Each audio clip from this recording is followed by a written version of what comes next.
Chers amis, nous allons étudier aujourd'hui la Sidra de Noach, la paracha de Noé.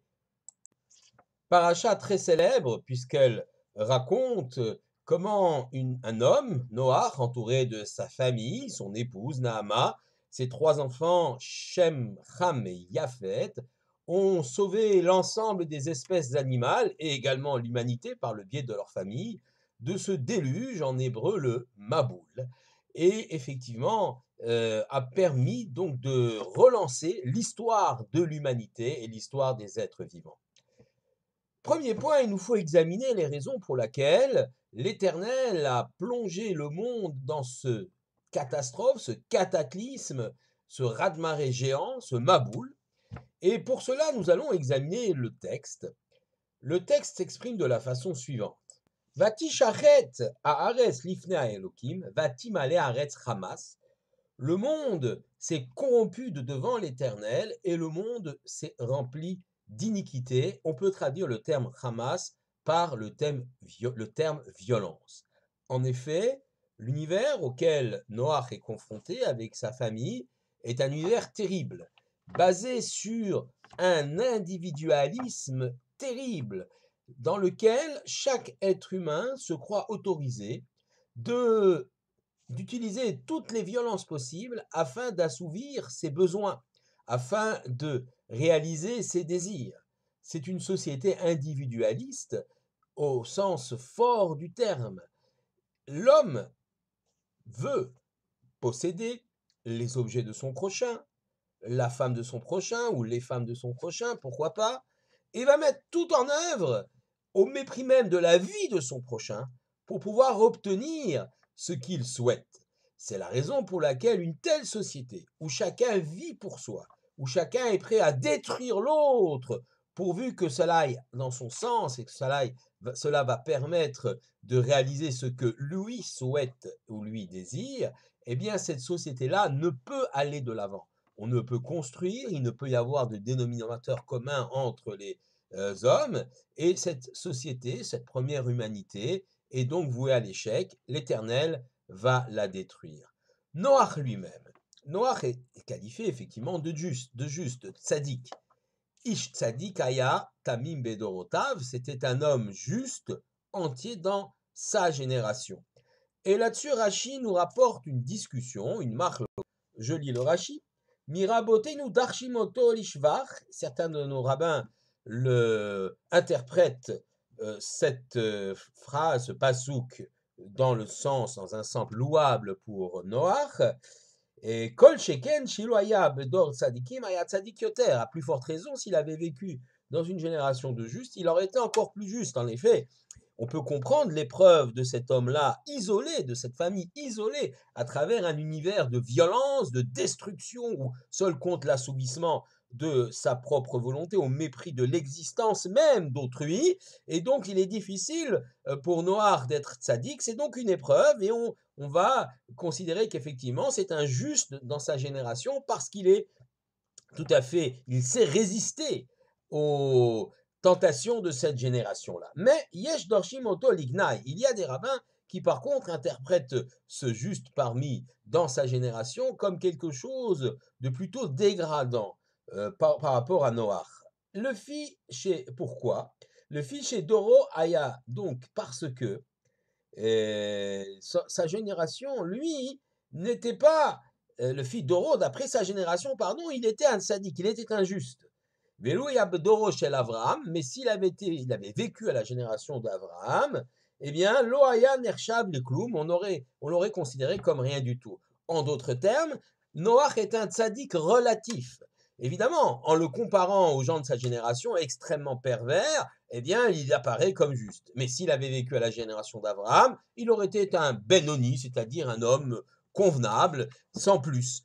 Et on voit d'ailleurs l'illustration de cette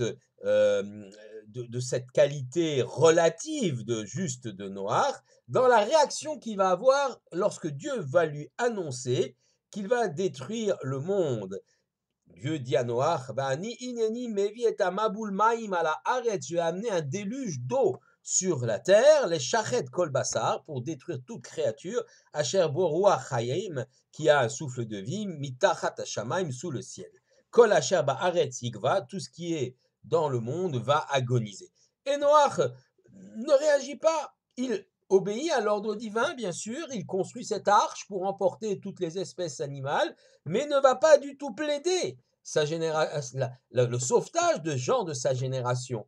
Ce que Dieu lui reprochera d'ailleurs à la fin de l'histoire, lorsqu'il sortira de l'arche, et Dieu lui demandera, mais Noach va se plaindre, il n'y a plus personne dans le monde, et Dieu lui dit, il est bien temps maintenant de te plaindre. Contrairement à Abraham, lorsque Abraham, Dieu va lui annoncer la destruction de Sodome et de Gomorrhe, Sodome et Amora en hébreu, Abraham va réagir, il va essayer de sauver ses villes, il ne va pas y arriver, mais il va quand même essayer de plaider la cause de ces êtres humains contemporains. On peut dire que Noach, effectivement, est injuste relatif à sa génération, une génération individualiste. Eh bien, Noach, bien qu'il soit juste, qu'il n'utilise pas la violence, et aussi une certaine forme d'individualisme, puisqu'il sauve sa famille, il sauve les espèces animales à la demande de l'Éternel, mais ne se préoccupe pas de l'avenir de l'espèce humaine.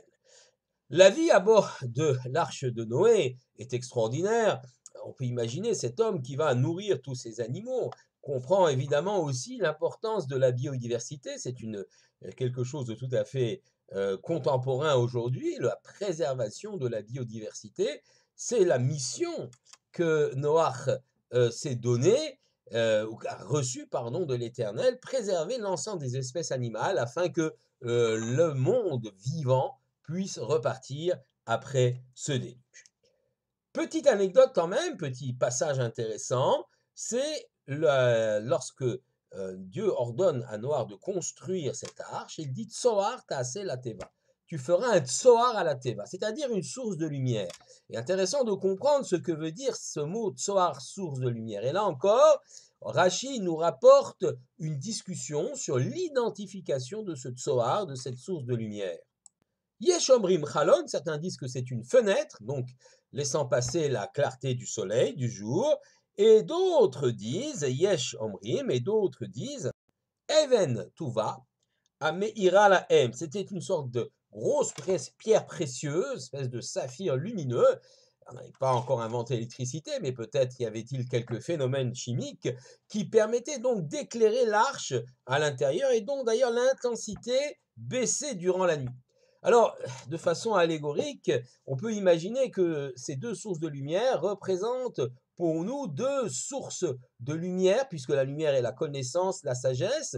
Doit-on choisir de ne se préoccuper ou de ne se centrer que sur la source de lumière intérieure du peuple juif, c'est-à-dire la Torah, ce sont nos textes, nos rabbanim, et ignorer le monde extérieur, c'est représenté par la Even Tuva, la pierre précieuse, à l'intérieur de l'arche, ou doit-on aussi se tourner vers l'extérieur, vers la fenêtre. Alors, évidemment, pas exclusivement vers l'extérieur. La source de lumière de l'extérieur pourrait nous faire penser à une source de lumière venant des nations, sagesse, science des nations. La réponse est que, puisqu'il y a une marque loquette, quelque part, c'est vers ces deux sources de lumière que nous devons nous tourner, à la fois la source de lumière intérieure, bien sûr, la principale, l'Even Tuva, la pierre précieuse, ce qui est le plus précieux pour nous, c'est-à-dire la Torah et la sagesse de nos maîtres, mais ne jamais fermer la fenêtre et toujours laisser la possibilité aux sagesses et aux sciences des nations d'entrer et en tout cas de les étudier. Voilà un peu un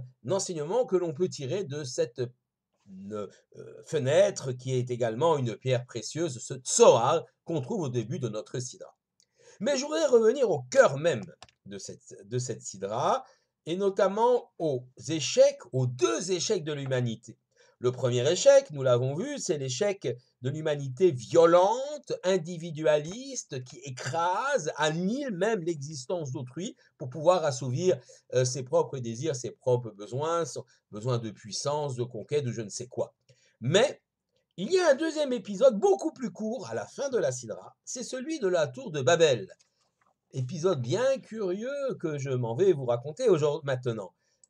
En effet, quelque temps après la fin du déluge, le retour de Noach et de sa famille sur la terre ferme et le renouveau de la société, de la civilisation, eh bien, l'humanité va se grouper dans la plaine de Shinar, quelque part en Babylonie, va fonder un empire dirigé par un puissant roi qui s'appelle Nimrod. Et ce roi Nimrod a une idée. Il veut construire une puissante cité et aussi au cœur de cette cité, construire une tour gigantesque dont le sommet va atteindre le ciel. Ainsi s'exprime le texte. Vaï kol haaretz safa achat, toute la terre était une seule langue, union de l'humanité, et donc Vudvarim achadim, mais une seule parole, on pourrait dire aujourd'hui une seule idéologie. Vaï benosa mikedem, ils ont voyagé vers l'est, bika be'eretz shina, vayeshu sham, mais ils se sont installés dans une vallée, pardon, appelée donc Shinar. Vayomu ishel reu, hava nilbena levenim, ils se sont dit l'un à l'autre, voyons, fabriquons des briques, nisrefa lesrefa, que nous allons cuire dans des fours, vatei lahem alevena le aven, et la brique va remplacer pour eux la pierre, vachemar ayalem lechomer, et ils vont utiliser du ciment. Vayamru, et ils ont dit, hava nivne lanu iru migdal verosho bashamayim, nous allons construire une ville et surtout une tour dont le sommet va atteindre le ciel, venaase lanu shem, et nous allons nous faire un nom, peine nafutz alpene ares, de peur que nous soyons dispersés sur la surface de la terre. Vayered Hashem lirot et ha'ir et amigdal, Dieu est descendu voir la ville et la tour, ve asher banu bene adam, que les hommes avaient construit. Vayomer Hashem, il a dit Dieu, em ham echad ou safa achad lechulam, veze achilam lasot, c'est un seul peuple et une seule langue, et voilà ce qu'ils ont fait. Et donc il va ne pas permettre ce projet. Hava nerda ve navla sham sefatam, nous allons descendre, dit Dieu, et confondre leurs langues. Ils parleront ainsi des langues différentes l'un l'autre. Cela va entraîner la zizanie à travers donc ce peuple, et ce projet sera abandonné. Les gens vont se disperser et vont fonder les différents peuples formant aujourd'hui l'humanité. Alors, il faut essayer de comprendre de quoi il s'agit, cette tour. Pourquoi cette entreprise folle d'aller construire une tour dont le sommet atteint le ciel? Plusieurs hypothèses ont été apportées par Rachi ou d'autres commentaires sur la raison pour laquelle on a voulu construire cette tour de Babel. Première raison, c'est un monument à la mémoire des défunts du Maboul, à la mémoire des défunts de la catastrophe. Ça, c'est pas trop méchant, on peut comprendre, un monument du souvenir, nous avons aussi nos monuments aux morts, mais enfin, quelque part, ça reste assez stérile puisque cette société vit dans le passé, ne prend pas la leçon du pourquoi du déluge, pourquoi l'humanité a été détruite, et ne se lamente que sur les morts, ce qui peut-être est légitime quelque part, mais en tout cas ne permet pas de progresser puisqu'aucune leçon n'est tirée de l'épisode précédent, celui du Maboul. Deuxième hypothèse, cette tour, eh bien, elle est en fait une espèce de tour d'assaut vers le ciel. En effet, le roi Nimrod et tout son peuple, une sorte de dictature, de totalitarisme, ne se suffisent plus de la surface de la terre, de l'endroit où ils sont. Ils veulent aller conquérir le ciel. Et d'ailleurs, il y avait au sommet de cette tour une idole avec une lance en main dirigée vers le ciel, comme si l'homme avait cette prétention de disputer à Dieu les cieux, de conquérir le ciel. Évidemment, c'est un leurre, mais ainsi pensait-il pouvoir atteindre le ciel.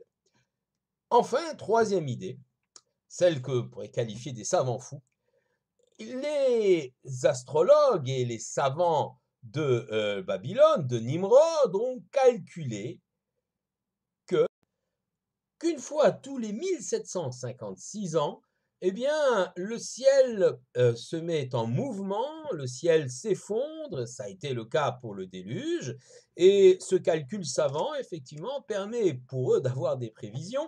Et maintenant, afin d'éviter un nouveau déluge, que le ciel nous tombe sur la tête, comme on dit, que l'univers donc s'écroule, eh bien, on va construire des piliers pour soutenir le ciel, des piliers incroyables, gigantesques. On voilà déjà un premier, un deuxième était en préparation, on n'a pas eu le temps de le faire, donc des piliers gigantesques qui vont maintenir le monde. Et ça, c'est absolument incroyable. C'est la croyance en la toute-puissance de la science. Bien sûr, nous aimons la science, bien sûr, nous acceptons les avancées scientifiques, mais là, il s'agit d'hommes et de femmes qui sont tout à fait euh, embrigadés dans cette idée que l'homme peut tout, même maîtriser la nature et construire des éléments pour pouvoir la maîtriser, notamment ces piliers qui vont soutenir le ciel, la toute-puissance de la science, qui écarte bien sûr l'Éternel, qui écarte la providence de tous les plans de l'univers. Alors, quelles que soient les motivations pour la construction de cette tour, on peut dire qu'il y a un avantage de cette société de la tour de Babel par rapport à la société du déluge de Noé.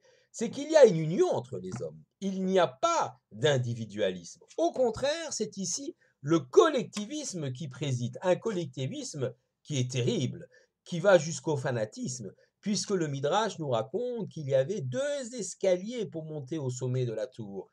Un premier pour monter, un deuxième pour descendre. Et lorsque les ouvriers mettaient des jours et des jours pour atteindre le sommet de la tour, portant un sac de briques, eh bien, c'était quelque chose d'extraordinaire. Lorsqu'un ouvrier est tombé, eh bien, on se lamentait non pas de la mort de l'ouvrier, mais du retard pris par la construction de la tour, comme si la vie d'un individu comptait peu par rapport au projet dominant, au projet collectif, j'allais dire collectiviste. Alors évidemment, pas de guerre, pas d'affrontement dans cette société. Un ordre règne sans aucun problème, mais c'est une société qui écrase l'individu pour donner la priorité à la collectivité. Nous avons vu cela notamment dans les sociétés communistes ou bolcheviques où l'individu est totalement écrasé par le bien de la collectivité, le bien national, comme on dirait.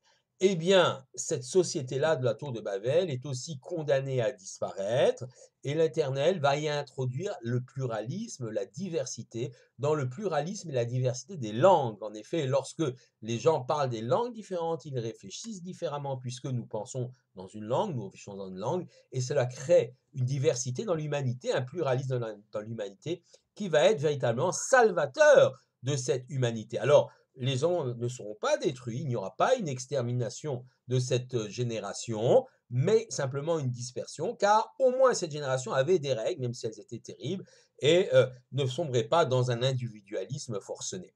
Alors, pour conclure, évidemment, nous avons donc deux sociétés, la société du déluge, individualiste au possible, euh, au prix de l'existence même d'autrui, la société de la tour de Babel, basée sur un collectivisme absolu. Ces deux sociétés sont les deux exemples à ne pas suivre, des deux sociétés desquelles il faut s'écarter. La Torah, au contraire, nous propose un modèle effectivement où la collectivité, appelée le klal Israël, est essentielle, mais où cette collectivité n'écrase pas l'individu, respecte l'identité et la valeur de chacun d'entre nous. C'est le chemin, le derer que nous montre la Torah. Shabbat Shalom à tous.